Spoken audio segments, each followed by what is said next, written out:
হঠাৎ করেই ওনার অসুস্থতার কথা শুনে আমি খুবই কষ্ট পেয়েছি, মনে খুবই খারাপ লাগছে, যার কারণে আমি এই নতুন জীবন পেলাম।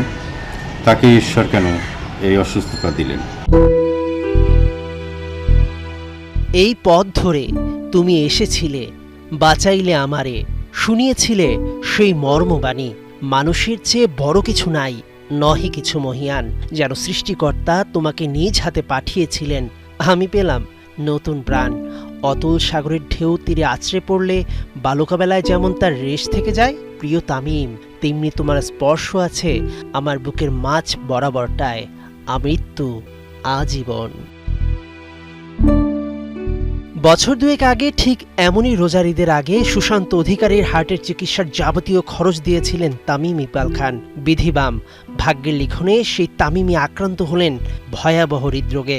কেমন আছেন সেই সুশান্ত অধিকারী? খেলাযোগ তার সন্ধানে। ফার্মগেটের সেই বাড়িতেই এখনও থাকেন সুশান্ত অধিকারী। তামিমের হার্ট অ্যাটাকের কথা শুনে ডুকরে কাঁদে তার মন। তার বিপদের দিনে যেভাবে পাশে দাঁড়িয়েছিলেন তামিম, তেমনি তামিমের সেবায় নিজেকে নিংড়ে দিতে চান। দেখা করার আকুলতা একজন বাবার কণ্ঠে। আমার মনের খুবই ইচ্ছা, ওনার সাথে আমি সরাসরি দেখা করতে চাই, এবং জানি না ঈশ্বর আমাকে সেই সুযোগ দেবেন কিনা, বা কেউ আমাকে এই সুযোগটি করে দেবে কিনা। তাই আপনাদের কাছে আমি অশেষভাবে জানাচ্ছি যে আমি যেন এই সুযোগটুকু পাই ওনাকে সরাসরি দেখা এবং ওনার সাথে কথা বলার, যাতে আমি ওনার সাথে দেখা করতে পারি এবং ওনাকে ধন্যবাদ দিতে পারি।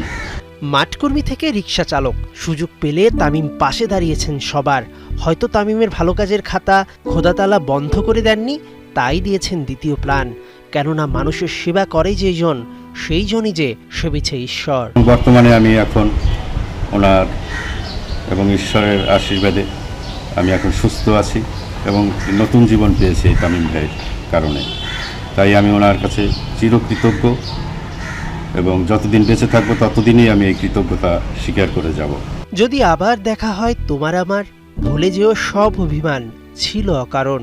মানুষের ভালোবাসা আর দোয়াই হৃদ মাঝারে বাঁচিয়ে রাখে চিরন্তন। সুশান্ত অধিকারী আর তামিমের দেখা কি আবার হবে? গল্পের শেষটা আমরা জানি না, শুধু জানি সকলের তরে সকলে আমরা, প্রত্যেকে আমরা পরের তরে।